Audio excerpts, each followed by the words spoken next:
c'est Oliver Twist, un film très différent du Pianiste, du précédent. Je dirais que c'est quasiment l'opposé, parce que l'autre était un film où le principe était vraiment de faire quelque chose de vrai, d'authentique, de faire un peu de l'actualité, de ne pas faire du cinéma. Et là, on est vraiment dans un conte, d'un truc pas du tout réaliste, c'est vraiment l'opposé. Et un conte pour enfants, en plus, quelque chose de à la fois plein d'énergie, plein de bonheur. Alors que l'autre, c'était complètement le malheur sur le fond. Donc déjà, dans l'esprit, c'est deux films opposés. Et dans le travail, c'est aussi opposé parce que ça, c'est un peu... Oliver Twist, c'est un peu de la quintessence de cinéma. Il y a une exigence artistique énorme et très cinématographique. Donc il faut être à la fois assez brillant, parce que le sujet est brillant et parce que c'est grands espaces, c'est un film épique.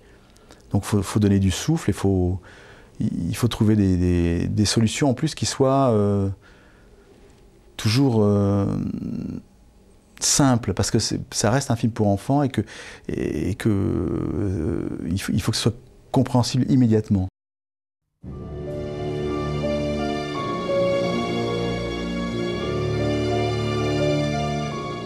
S'il vous plaît, monsieur. J'en voudrais encore.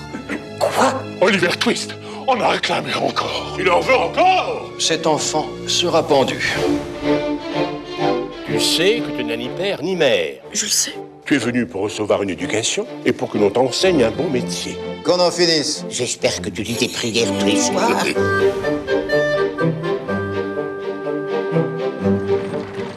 Mon nom c'est Jack Dawkins, mais on m'appelle le parfait coquin.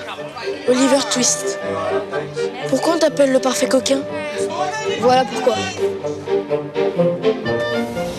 Oliver Twist. J'espère avoir l'honneur de faire plus ample connaissance. Viens Oliver, assieds-toi.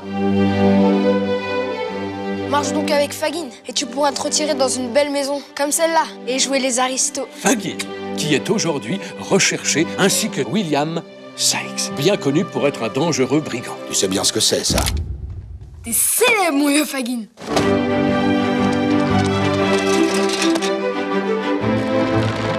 Wow.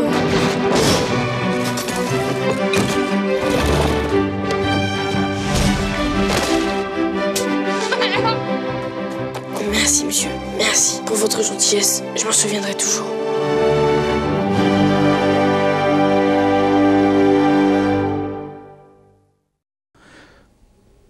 Je dirais que le travail, là, est un travail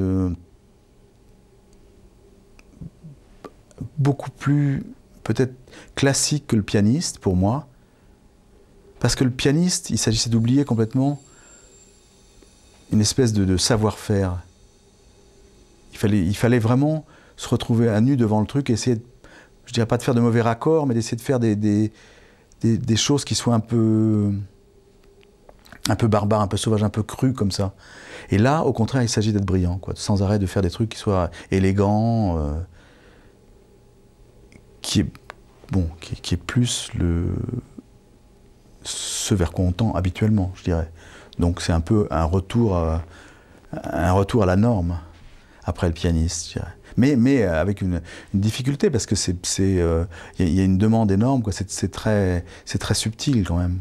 Donc c'est pas un film facile à monter non plus. Le problème des effets spéciaux, c'est très rock'n'roll. Hein. C'est un truc. Il y a beaucoup de gens qui sont pas spécialement compétents. Et le problème, c'est que ça coûte une fortune. Il y a quelques boîtes. Voilà, les bons sont très très chers. Les producteurs essaient toujours de faire des économies là-dessus. Ils connaissent pas bien et bon. Ah bah, dans le Genet, par exemple, le long dimanche de fiançailles, c'est très très bien fait. C'est vachement bien. Les deux frères aussi, c'est bien, le Hanau. Ouais, il y en a qui sont vraiment bien. Entre les propositions que nous ont fait les mecs à Berlin, on a pris un matte painter anglais, c'est le jour et la nuit. Tout d'un coup, la première esquisse de l'anglais, c'est un truc, ça ressemble à quelque chose. Il a un œil, il voit tout de suite, on lui montre des trucs, il dit oh là là, la lumière, là, regarde, l'ombre sous la fenêtre, elle n'est pas juste, tout, il voit tout de suite le truc, quoi. Bon, il y a des gens qui ont l'expérience de ça. Les débuts de la vie, justement, comme ça permettait d'aller très vite, tout ça, il y a des gens, les gens qui sont... Mais ça a toujours été pour moi, mais il y a des gens il y a le genre qui passe devant son montage sans le voir, devant le bon sans le voir, quoi, qui le dépasse.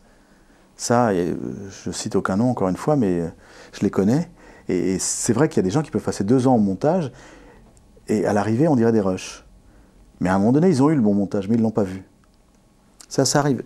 Sûrement avec la vide, ça arrive encore plus facilement, parce que ça tourne, il faut vraiment comprendre ce qui se passe. C'est vrai que la vide, c'est très très paumant. Il faut une espèce de force, parce que on peut faire 10 montages qui ont l'air pas mal. Donc c'est plus facile de faire un choix entre 2 trucs, entre 10 trucs qui ont l'air pas mal, quoi. C'est un truc, on commence un peu à être en galère là. C'est pour ça qu'il faut vraiment, il y a un truc de point de vue à essayer de retrouver sans arrêt, à être vraiment concentré. Bon, il y a des scènes, par exemple, il y a une scène où l'entrepreneur des pompes funèbres, dont il est l'employé, enfin presque l'esclave, je dirais, tout d'un coup s'est pris de sympathie pour lui et décide de l'utiliser comme croque-mort, enfin dans les enterrements d'enfants. Donc il veut expliquer ça à sa femme. Et ça, c'est une scène qui, au départ, qu'on a montée d'une façon très découpée, où l'entrepreneur l'observe quand il est chargé de fermer les volets, de fermer la maison. Et là, Supper! Oliver, ain't you done yet? I've never known such an idle boy. Get down them stairs. Mr. Sarbury, supper. I've had a thought, my dear. Had a thought? You want to be careful, Mr. Sarbury. You'll get brain fever. It's about young Twist. What about him? A very good-looking boy. He will be. He eats enough. There's an expression of melancholy in his face, my dear. He would make a delightful mute, my love. I don't mean a regular mute to attend grown-up funerals, my dear, but only for children's practice. You may depend on it. It would have a superb effect. Oui, alors cette scène-là, c'est assez typique. Là, il y avait 2 versions, enfin plusieurs versions de fête, surtout sur l'arrivée de la femme, et dans des axes différents. Alors, évidemment, ça a l'air d'être facile, quand on l'exprime, on dit, voilà, on fait pas de saut d'axe, donc on prend ça et ça. Sauf que il y a l'actrice, et qu'il y a des moments où elle est bien meilleure. Donc, tout d'un coup, le choix devient un peu plus délicat, quoi. On se dit, qu'est-ce qu'on fait? Est-ce qu'on prend le moment, les prises, où on choisit la version où elle est vraiment, elle, la meilleure, et les autres moins bons? Mais dès qu'on essaie de tricher, justement, on a fait une version où j'avais sauté l'axe au début, ça passait pas du tout, on comprenait plus rien. On se disait où est-ce qu'elle est dans la pièce. Et dans un film comme ça, où tous les regards sont justes, au millimètre près, on pouvait pas se permettre une chose comme ça. Ça, c'est un des premiers trucs. Le deuxième truc, c'est qu'au départ, comme il y a pas mal de dialogues, et que même si c'est surtout lui, l'entrepreneur, qui parle plus, on avait pas mal découpé. Parce que la femme est assez, bon, vous avez vu, elle est assez méchante, il y a un rapport de couple où lui est un peu le gentil, le toutou, et elle, c'est la mégère. Et donc, il faisait son discours où il lui explique qu'il a pensé que Oliver pourrait être un croque-mort pour enfant parfait. Et elle est là, elle se fout de sa gueule. Enfin, elle lui dit t'as réfléchi, tu vas attraper un mal de crâne. Enfin bon, et donc, même, lui était beaucoup off, quoi. C'était très découpé la première version. Et on s'est aperçu que ça rendait rien du tout. Finalement, ce qui était bien, c'est d'avoir cette espèce de lenteur comme ça. On monte la méchanceté de la femme au début dans un montage un peu plus rapide, et puis après on reste sur lui, parce que c'est là où on sent vraiment qu'il est en train de gamberger, que c'est un rêveur, quoi. Et ça apportait plus de donner cette vision du personnage que de faire un espèce d'échange entre eux qu'on avait déjà vu antérieurement, parce que c'est un peu, ils ont toujours les mêmes rapports, quoi. Elle l'engueule et puis voilà, il obtempère. Et donc c'est ça, ce qui préside un peu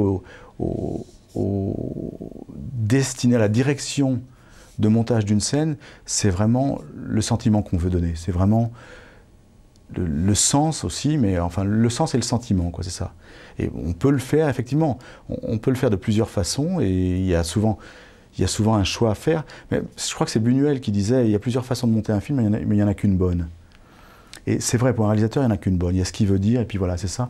Et trouver surtout à travers toute la continuité une cohérence absolue, quoi, que chaque scène amène vraiment la suivante et qu'on soit sur un point de vue cohérent. C'est-à-dire qu'on ne peut pas être là du côté de, je sais pas, l'entrepreneur, dans la suivante on est du côté de l'enfant, dans la troisième on va être du côté de la jeune fille qui fait la cuisine. Ça fait un film qui est complètement décousu, on a du mal à s'identifier, à suivre vraiment. Si on veut avoir plus d'intensité, il faut vraiment adopter un point de vue, un vrai point de vue. Et ça, bon, soit c'est déjà dans les rushs, c'est déjà donné par la mise en scène, soit il faut tendre vers ça au montage, essayer de ramener tout vers ça, vers un truc un peu cohérent, quoi.